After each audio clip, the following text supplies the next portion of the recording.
Welcome back, it's Nine, and today we have a ton of news that has come out.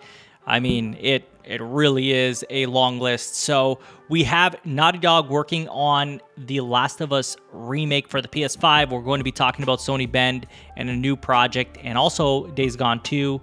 We're going to be talking about Sony's focus on the future and what they're looking to do. We're going to be discussing PlayStation's response to Game Pass, and lastly, a new job posting for mobile games from PlayStation Studios. So before we get into that, if you haven't subscribed already, please hit that subscribe button, hit that notification bell to get notified about all my upcoming videos, and hit the like button. It helps the channel a ton. Now let's get right into this VGC article about The Last of Us Remake for the PS5. This is titled Naughty Dog is reportedly making the original The Last of Us for PlayStation 5, and this is originally from a Bloomberg report, as you'll notice with a lot of these articles here. I just didn't want to use the Bloomberg report as it is super long, and we're trying to fine-tune what we're looking for here. So Sony Interactive Entertainment is planning to release a remake of the original The Last of Us for PlayStation 5, and that's according to Bloomberg report, which claims the project was originally in development at PlayStation's Visual Arts Service Group before the studio was switched to a support role on the game. The remake's development is now being led by series creator Naughty Dog, which is said to have taken charge of the project following the completion of The Last of Us Part 2, which was released in June 2020. So a good thing to point out that this will be using a new graphics engine. This is going to be a full-blown remake from head to toe for the PS5, so it's likely going to take features that we've seen in The Last of Us Part 2 and maybe even a little bit further than that for the PS5. And personally speaking, I know that some people feel that this game is from 2013, so why are we remaking it? But honestly, I'm pretty excited about this. I thought The Last of Us Part 1 was a really good story, really good game, and to have that kind of brought into the PS5 generation with everything that comes with that, graphics, gameplay, speed of loading, you know, everything, I think is super exciting. Like, for me personally, I'm hyped about this. And I know some people might be thinking, well, you know, we want Naughty Dog to work on a new IP and all that, but we have to understand that this game was already taken underway by PlayStation's Visual Arts Service Group, so there's a lot of work that's already been done there, and then Naughty Dog has taken the reins now, so this isn't something that's going to take probably 3 to 5 years. This is something we could see in the near future. The other thing is, too, because this world, the story, everything's so well fleshed out, there isn't as much work to be done if we were to see, say, a new IP. So I don't think it's a bad thing. I think it's a great thing. I can't wait to see what The Last of Us is going to be like for PS5. And this is especially for those people who got so upset with The Last of Us Part 2, right? You get that original story now, and it's going to be, you know, the PS5 version of that. So we're going to get all those bells and whistles that would come with that. Personally, I'm excited about it. I understand some people want a new IP, and who knows, maybe they're working on that as well on the side. But this also makes sense because they have the TV show happening, right? I think this all comes together, and it makes a lot of sense. We have the TV show happening, so they're going to do a remake of this game. Then we got 2. It's all accessible on the latest platform, and yeah, I don't know. For me personally, I'm pretty hyped about this.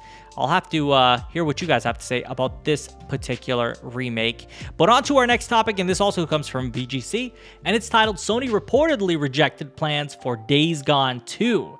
So according to Bloomberg, once again, Sony's increasing focus on exclusive blockbusters has come at the expense of niche teams within its first-party organization. One such casualty was reportedly Sony Bend, which is claimed to have had a 2019 pitch for Days Gone 2 rejected. Although the first game had been profitable, its development had been lengthy and critical reception was mixed, so a Days Gone 2 wasn't seen as a viable option, Bloomberg stated. I am torn on this one. I have to be honest with you guys. I personally really enjoyed Days Gone. I really did. I know that there were, you know, some mixed feelings for some people, but personally speaking, I really enjoyed the game. I enjoyed the world. I loved the main character. It was an enjoyable game. Now, was it perfect? Absolutely not. There was bugs. There was glitches. There were issues with the pacing of the story. I felt it was not well paced, that's for sure. It almost felt like it almost overstayed its welcome at some points in the narrative, but overall the game was great. I actually loved the hordes. I loved so many things about the game, so to hear that they didn't want to do a sequel, even though you know, was profitable and everything, is quite disappointing. So I am disappointed about that. But on the bright side, they are working on a new IP. That is 100% the case right now, as the report claims that the studio's leadership asked to be taken off the Uncharted project and are now working on a new game of their own.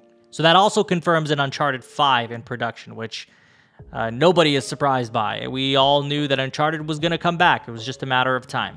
Whether it's going to be called Uncharted 5 or not, we don't know. But overall, the most important thing is that Sony Bend will still be working on a new IP. So that's another game that we are going to see. There's a lot of positivity here. I know this is coming at a time where the Bloomberg article just kind of nailed on Sony hard, like, and really just put them down in all different categories. But personally speaking, there is some gold in here at the same time, right? We don't know the politics within the company, and that's not really for us gamers to get involved in. You know, we just want to play good games, and we want to support these studios that are making these good games, and I feel like that's what we're doing here.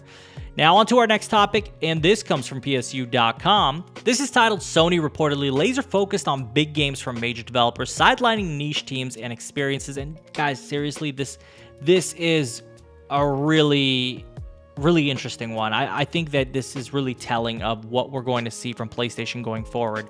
So according to another, and again, this is all from Bloomberg, the format holder Sony Interactive Entertainment is shifting its focus to producing blockbuster titles from major game studios, which comes at the cost of sidelining smaller developers in niche titles. So the news comes in the wake of the company's plans to restructure SIE Japan Studio. They merged that basically, and this is the same studio that made Gravity Rush, Bloodborne, Everybody's Golf, etc.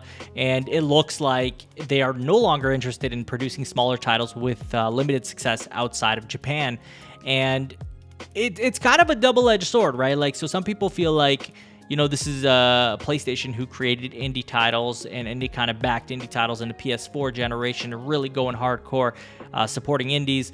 And now they're kind of going the other way.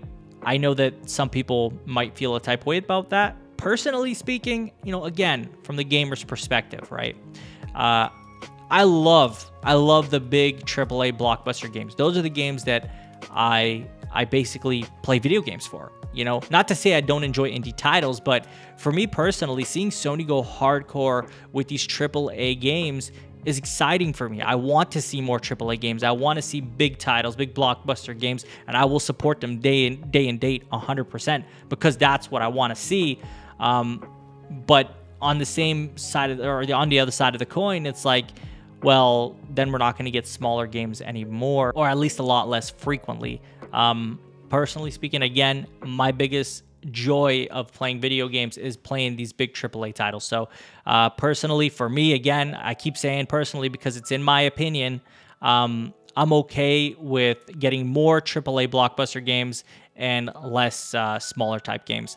I'm sure some of you will disagree with that, but you know what? We can talk about this in the comments, and I'm totally okay with you guys feeling an opposite way, and I'd love to hear about how you feel about that as well.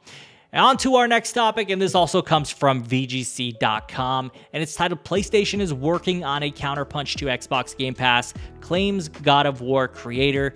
So Sony Interactive Entertainment is working on a counterpunch to Microsoft's popular Xbox Game Pass service, a former senior developer has claimed. That's according to David Jaffe, who claims to have spoken to a number of sources within PlayStation about the company's plans to respond to the popularity of Microsoft's subscription service.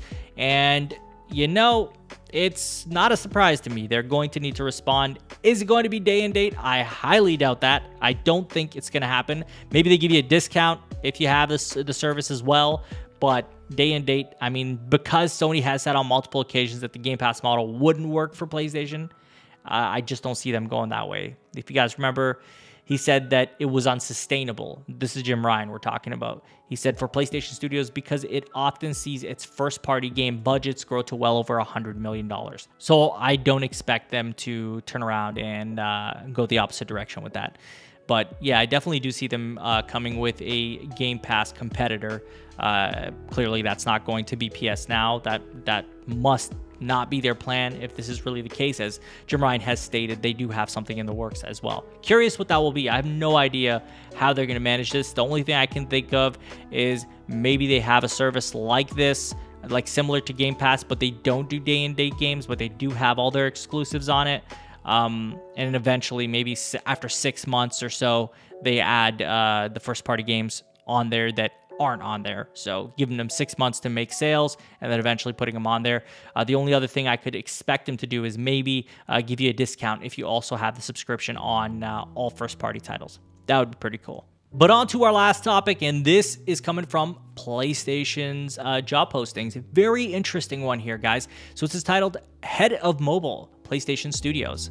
And I've highlighted a couple things in here. So their job will be to focus on successfully adapting PlayStation's most popular franchises for mobile. That's crazy. Like, so this to me sounds like they're going to take games, which this is the way I interpret it, is they're going to take games from their history and put them on mobile platforms. So maybe not like The Last of Us or anything like that. Maybe we're looking at games like Jak and Daxter. Maybe we're looking at Ratchet and Clank, Sly Cooper. Games like this that are easily portable to phones, and phones will be able to handle running these games. These are things I could definitely see happening, and that's kind of the direction I'm going in with this. I'm not saying that they won't do any ports like, you know, later games, like newer games, but I just don't see how that would translate, because they did try this before with, I think they had some sort of Uncharted game on there. It was like a really simple game, but I just don't see them doing that. I feel like they'd have more success with, say, putting like Jak and Daxter 1, 2, and 3 on mobile platforms. That would make a lot of sense to me. I'm very curious where they're going to go with this. There's so much here, guys. There's just so much that we've heard, and some good, some bad. Overall, I think there's a lot of positive stuff here too, so it's easy to get bogged down on just the negative, but there's a lot of positive stuff here, and I like to focus more on the positive side of things, especially because we're gamers, right? We're the consumers. We're not necessarily too focused on the politics within the company. But that's all I have for you guys in today's video. I would love to hear about what your guys' thoughts are on the Last of Us Remake for PS5. Do you want this? Are you looking forward to this? Are you disappointed? Tell me all about that. How do you feel about Days Gone 2 not being a thing? And how do you feel about Ben working on a new IP? What do you think of Sony's focus on only making big titles, big blockbuster titles, and not really focusing too much on the niche teams with the smaller experiences? How do you feel about PlayStation making a competitor to Game Pass? What do you want to see them do there? And lastly, how do you feel about this job posting about, you know, the head of mobile, bringing PlayStation games to the mobile platform? Let me know in the comments. And as always, if you have not subscribed already, please hit that subscribe button, hit that notification bell to get notified about all my upcoming videos, and hit the like button. It helps the channel a ton. You can follow me on Twitter and Twitch. Links will be in the description, and share this video with a friend. I will talk to you all on the next one. Take care.